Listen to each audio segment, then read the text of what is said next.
प्रिय छात्र छात्राओं कैसे हैं। मैं डॉक्टर धर्मेंद्र कुमार राम, सहायक प्राचार्य इतिहास, लक्ष्मी नारायण रामेश्वर संस्कृत महाविद्यालय, जयदेव पट्टी, दरभंगा। मैं आज ऑनलाइन टीचिंग के माध्यम से उपशास्त्री प्रथम वर्ष के छात्र छात्राओं के लिए प्राचीन भारतीय इतिहास के अंतर्गत मथुरा कला शैली, जो कला की एक अद्भुत शैली मानी जाती है, उसके संदर्भ में हम लोग चर्चा करेंगे। बच्चों, इससे पूर्व के क्लास में हम लोग गांधार कला शैली के संदर्भ में हम लोग चर्चा की, जिसके अंतर्गत हम लोगों ने पाया कि गांधार कला शैली का विकास कहाँ हुआ, सर्वप्रथम कैसे इसका नाम गांधार कला शैली पड़ा, और गांधार शैली के अंतर्गत किसकी किसकी मूर्तियाँ विशेष रूप से बनाई गई थी।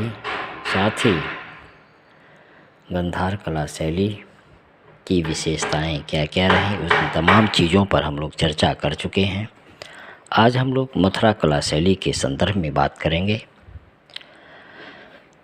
जिस प्रकार गांधार कला शैली का विकास कुषाण काल में, कुषाण शासकों के शासनकाल में विकसित हुआ, उसी प्रकार मथुरा कला शैली भी प्रमुख कुषाण शासक कनिष्क, होविस्क और वासुदेव के काल में इसका सर्वोत्कृष्ट विकास हुआ और मथुरा शैली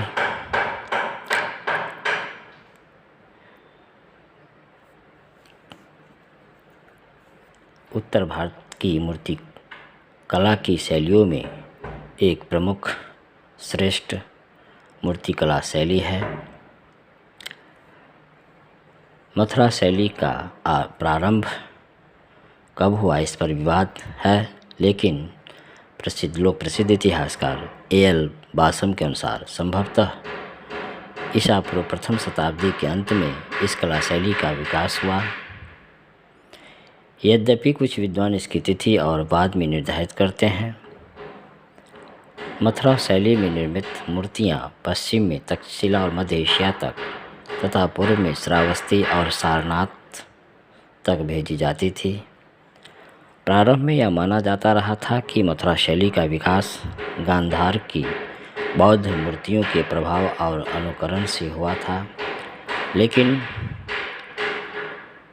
कई शोधों द्वारा अब यह निश्चित रूप से सिद्ध हो चुका है कि मथुरा की बौद्ध मूर्तियाँ गांधार कला से बिल्कुल अलग और स्वतंत्र रूप से थी तथा उनका आधार मूल रूप से भारतीय ही था।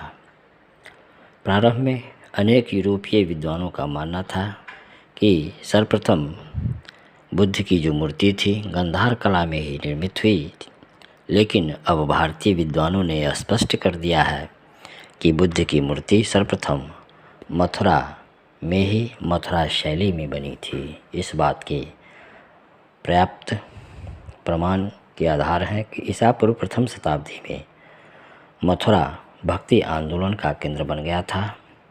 उस समय संकर्षण, वसुदेव, कृष्ण, बलराम आदि की प्रतिमाओं के साथ साथ जैन तीर्थंकरों की प्रतिमाओं का भी विकास हो चुका था।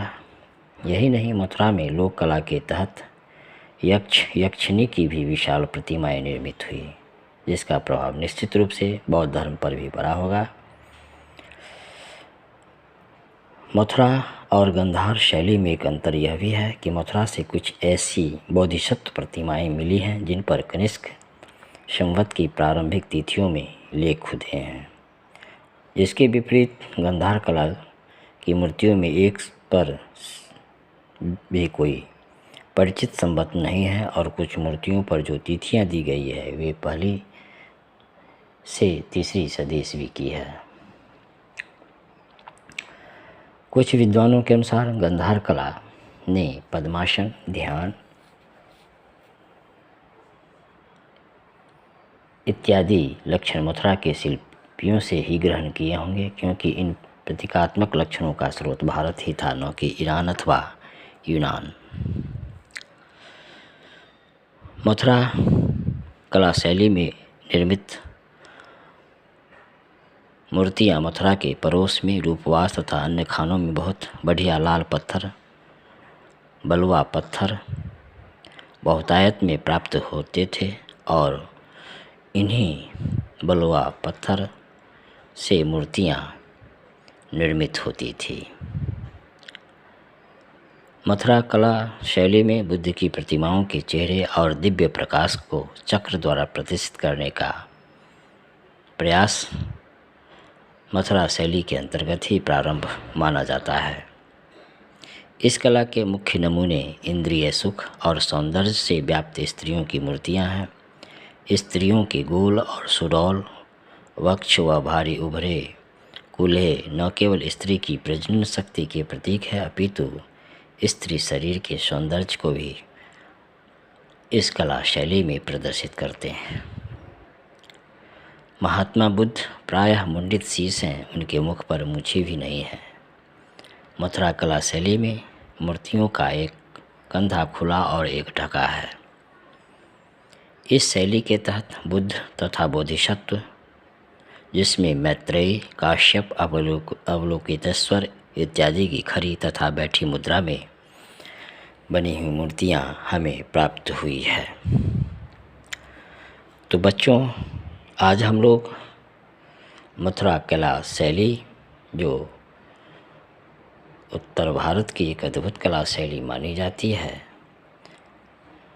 और इसके अंतर्गत मथुरा में प्राप्त